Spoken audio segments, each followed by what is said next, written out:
If you've had gout, I do feel for you, and you'll know it's not a nice condition. One of the worst things about gout is usually there's no warning. You'll go to bed in the evening feeling great, and then the first thing you'll know is that if it's a particularly acute gout attack like I had in the first instance, even having that a very lightweight, not even a duvet, just a sheet touching your toe in my instance, was excruciatingly painful. Couldn't even bear for the wind to blow on it. It was that bad.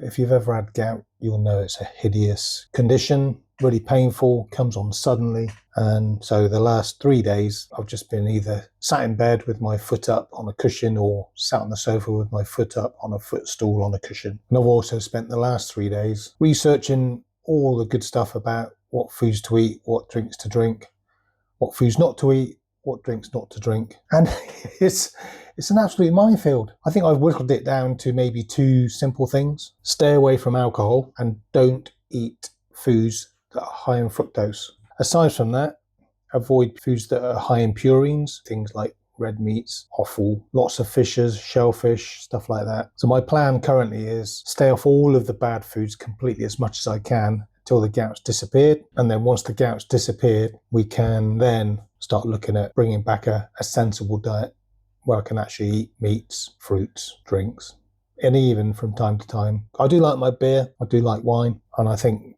hand on heart, that's probably the cause of my gout. I've just been drinking too much beer, too much wine for too long. And the other thing as well, I think, which is added to the problem is I've got quite an annoying intolerance to dairy products. So if I eat cheese, if I eat products that have got dairy in, it looks like I've got a really bad cold. I get all bunged up, I cough, I get phlegm on my lungs. It's not nice, so I try and stay away from dairy. And I think that is compounding the problem where the nutrients in my body aren't properly balanced, and that's ended up in this gout condition. So I spent a while researching Google Gemini, actually.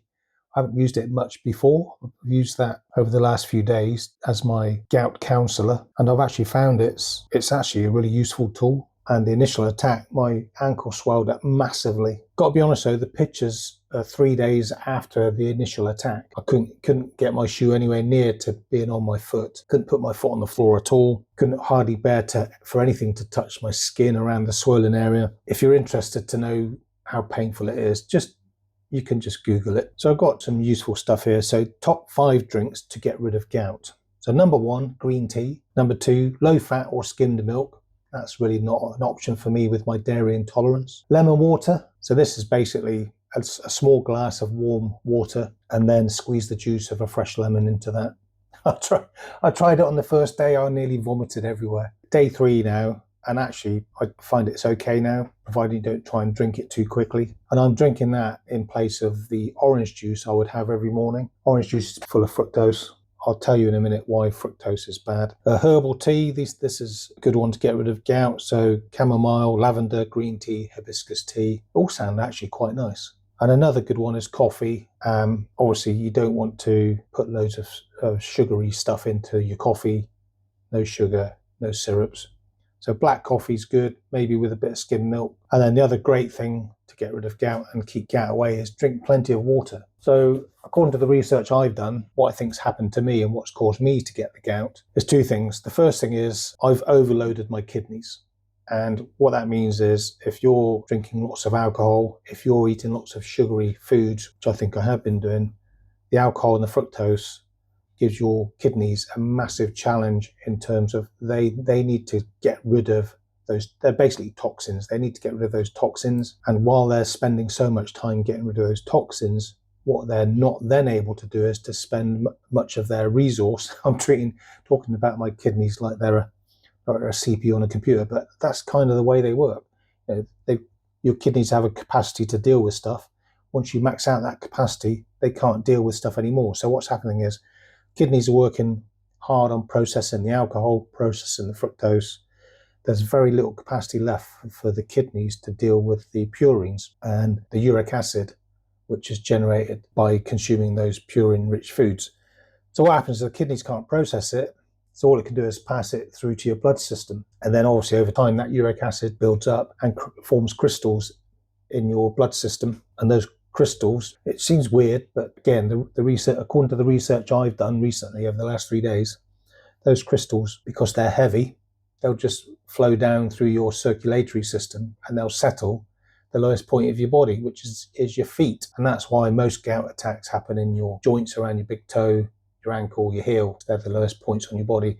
And that's why, reduce the symptoms of gout, you want to raise your leg up so that your foot is no longer the lowest point of your body. The other thing I was doing is I spoke to my doctor to get some medication over the phone, actually, which was good. I didn't have to go and see them, which is useful because I couldn't actually walk at the time. So the medication, I spoke to my GP. This is the third time I've had a gout attack. First time I was prescribed colchicine, which is derived from a natural product, which has been useful for dealing with gout for, I'm going to say, hundreds of years. So colchicine is a good remedy. I'd found the first 2 gout attacks, that wasn't particularly good. It worked to a point, but never got rid of the gout properly. In the second gout attack, I did more research and I found this strategy called the 3x3x3. And what this is using anti-inflammatories, but a significantly increased dose for a short amount of time. So the thing is, the second attack of gout, what I did was I binned the colchicine,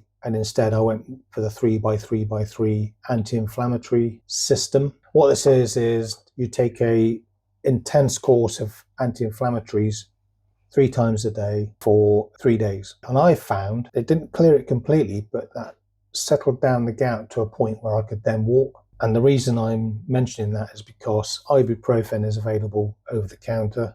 You can walk down to your local pharmacy. You can use that to deal with your gout. So that's the 3x3x3. That worked to a point with me. Didn't get rid of the gout completely. And then what I did this time, this is the third time I've had a gout attack. When I spoke to my doctor previously, we talked about medication called prednisolone. It's a steroid tablet used to treat certain types of allergies, inflammatory conditions, autoimmune disorders, cancers. They generally don't prescribe this straight away because the side effects can be a little bit extreme. This is day 4 of taking prednisolone tablets. My ankle swelling has reduced significantly. I've got flexibility again in my foot, which means I can actually walk again. So the course I've been prescribed, and obviously doctors did a blood test on me. They checked the levels in my blood, uric acid, and the prescription that I was provided is for me. If you're thinking of using this medication, you need to talk to your doctor. Your doctor will do some checks, check your blood levels, and then your prescription will be tailored to suit your need. 4 days ago, from not being able to walk at all to now where I can walk around freely, I still can actually feel the crystals in my ankle. And the weird thing is, I felt the crystals move away from my ankle into my heel. Now, I think that's because I've had my foot up on the cushion and the crystals are just falling naturally away from the main part of the foot towards the heel and moving up the leg. And this is important because you want those crystals to dissipate into your body and get reabsorbed. So I've got 1 more day and then that course is complete. I'm determined to stick to some sort of sensible diet. One of the concerns for me is because I'm not eating dairy, I'm missing out on some essential nutrients. What I found is there is a product on the supermarket shelves called No Sugars Almond Drink. This is almond water combination. It's a substitute for milk, but it does allow me to ingest the added nutrients within that product, which includes calcium and vitamin D. Ingredients: it's got almond, calcium carbonate, sea salt stabilizers, guar gum, gellan gum, emulsifier, lecithins, natural flavorants, potassium iodide, and importantly, vitamins B12, D2, and E. So what I'm interested in with this product is almonds naturally good anyway for preventing gout, and the addition of the calcium, the vitamins B12, D2, and E all potentially replace the vitamins I'm not getting through consuming dairy. So I talked about the top 5 drinks. So this one is the gout good and bad list for fruits and veg. So in a gout-wary diet, almost all fresh fruits and vegetables are considered good because they're naturally low in purines or contain beneficial nutrients that help lower uric acid.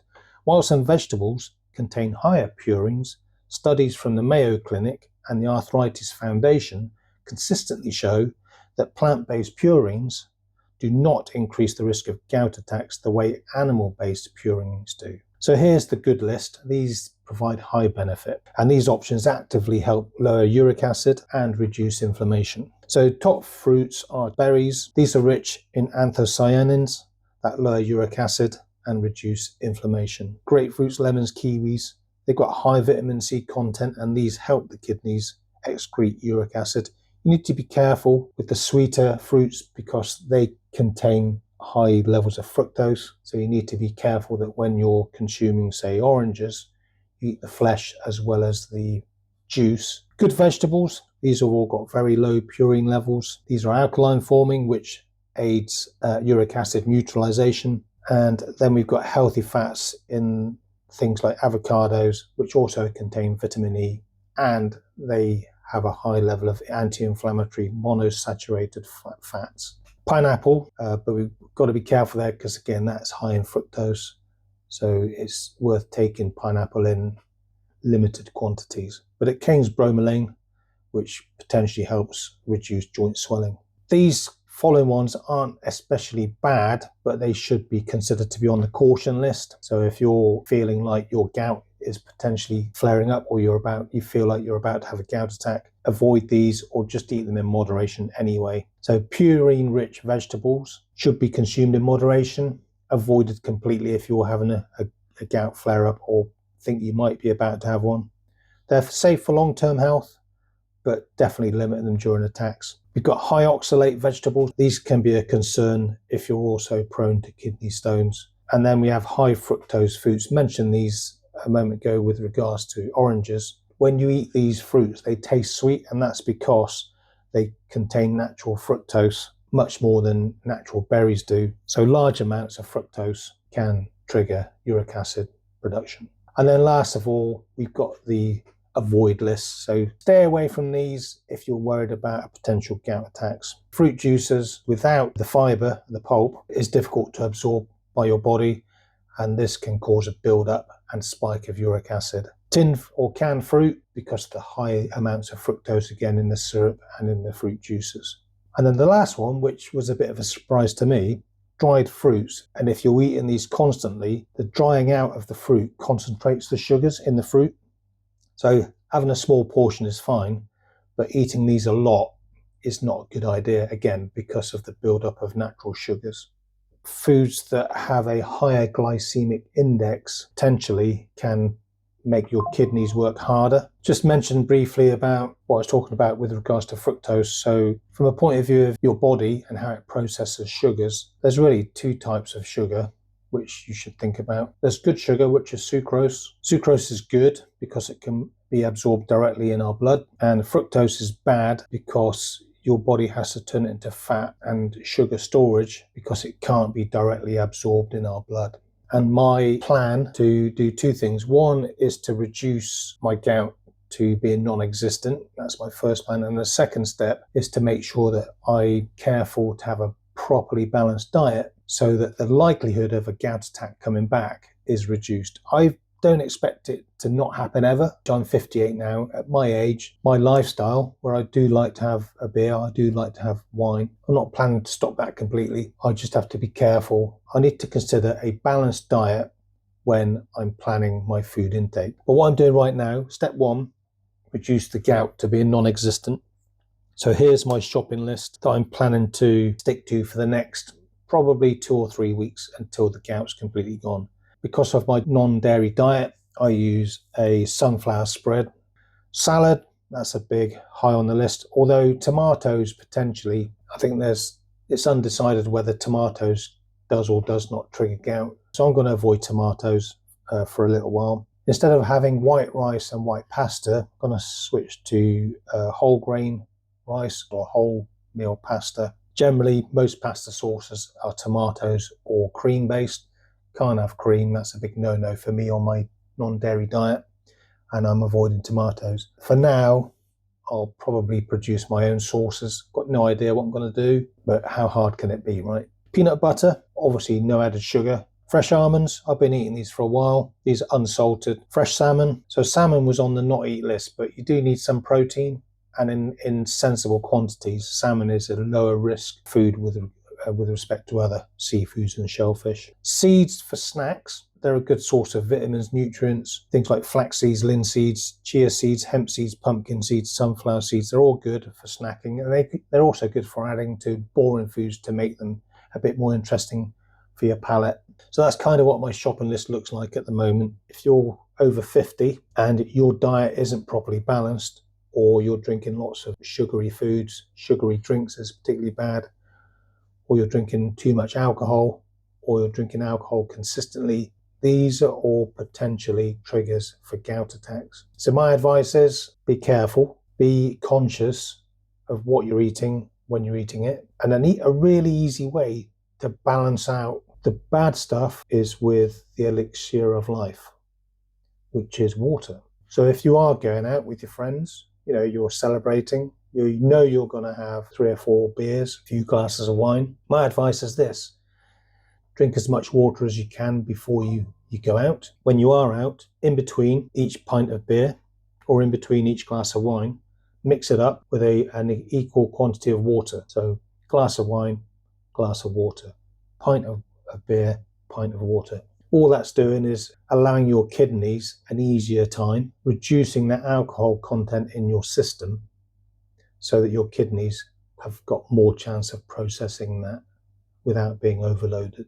And likewise, when you get back home after the celebration or after being out, try and drink as much water as you can before you go to bed. And when you get up the next day, continue drinking that water. It does mean that you'll be spending a lot of time to and fro to the toilet, but that's a good thing because it means your kidneys are being flushed. And if your kidneys are being flushed, there's no build up uric acid within your system, your body, your kidneys, your body. Okay, hope you enjoyed it. Thank you very much for watching. Bye for now.